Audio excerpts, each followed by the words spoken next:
زندگی میں ہم سب اکثر پریشانیوں میں گھرے رہتے ہیں اور چاہتے ہیں کہ بس کوئی چھو منتر ہو اور مسئلے حل ہو جائیں۔ آج کی اس گفتگو میں ہم اہل بیت کی حکمت اور تعلیمات کی روشنی میں ایک بہترین، صحت مند اور متوازن زندگی گزارنے کے اصولوں پر بات کریں گے۔ کوئی لمبی چوڑی باتیں نہیں، سیدھا پوائنٹ پر آتے ہیں۔ تو چلیے سیدھا اس مدعے پر آتے ہیں۔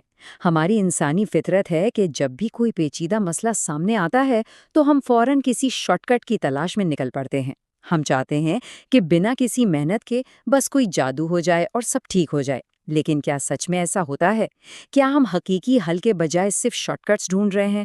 پہلا حصہ، شارٹ کٹس بمقابلہ حقیقی حل۔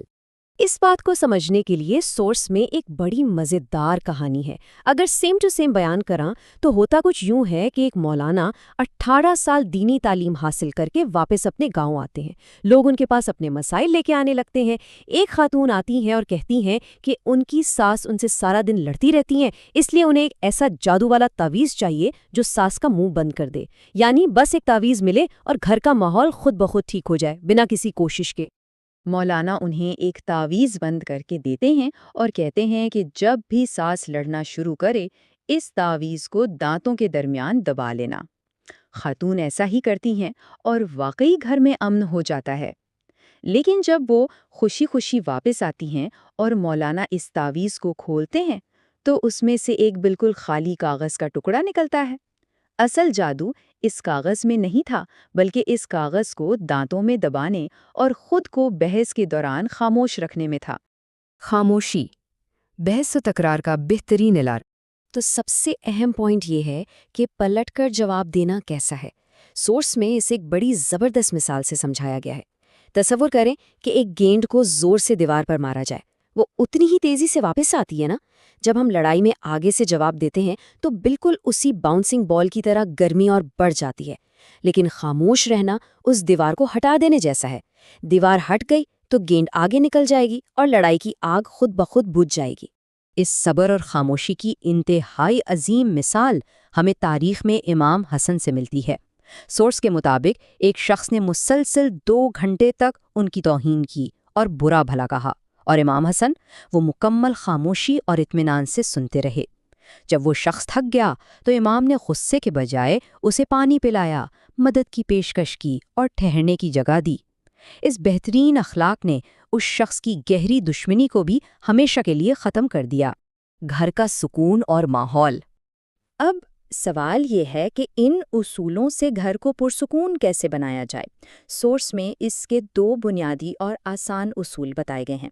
پہلا قدم، جب ہم باہر سے آئیں تو دفتر کی ٹینشن، دباؤ اور غصے کو گھر کے دروازے پر جوتوں کی طرح اتار دیں۔ اور دوسرا قدم، جب گھر کے اندر داخل ہوں تو اپنے گھر والوں کا استقبال ایک کھلے ہوئے پھول کی طرح مسکراہٹ کے ساتھ کریں۔ یہ چھوٹی سی تبدیلی سچ میں گھر کو جنت بنا سکتی ہے۔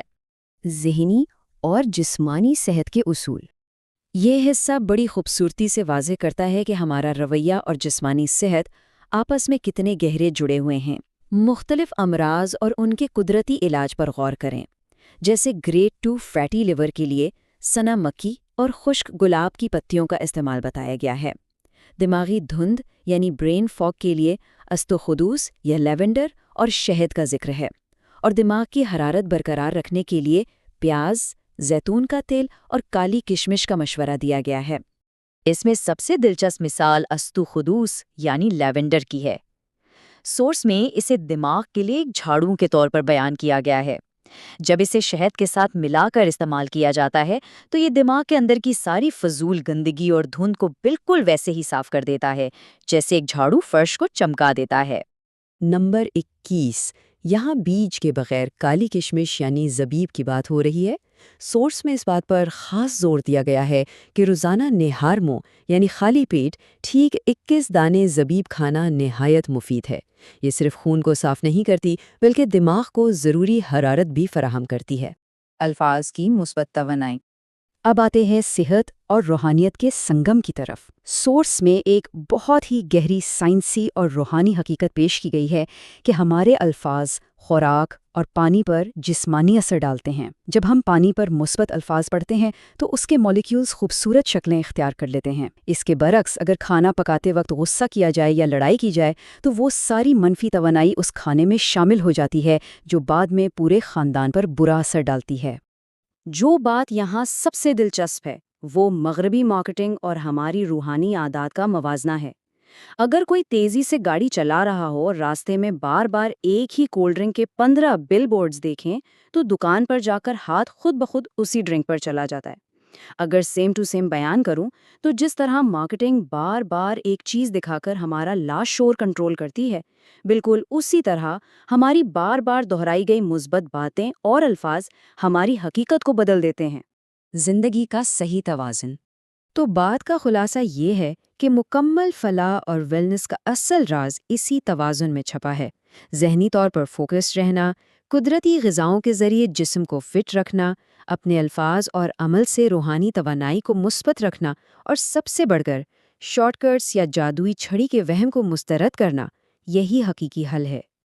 آخر میں ایک بہت اہم سوال ہم سب کے سوچنے کے لیے، کیا ہم واقعی روزمرہ کے مسائل حل کرنے کے لیے صرف کسی معجزے کے منتظر رہیں گے، یا پھر اپنے اندر وہ اصل ڈسپلن اور ضبط پیدا کرنے کو تیار ہیں جو زندگی میں حقیقی اور مستقل امن لا سکتا ہے؟ ذرا سوچیے گا۔ آج کی گفتگو یہیں ختم ہوتی ہے۔ امید ہے یہ اصول ہماری زندگی کو بہتر بنانے میں مددگار ثابت ہوں گے۔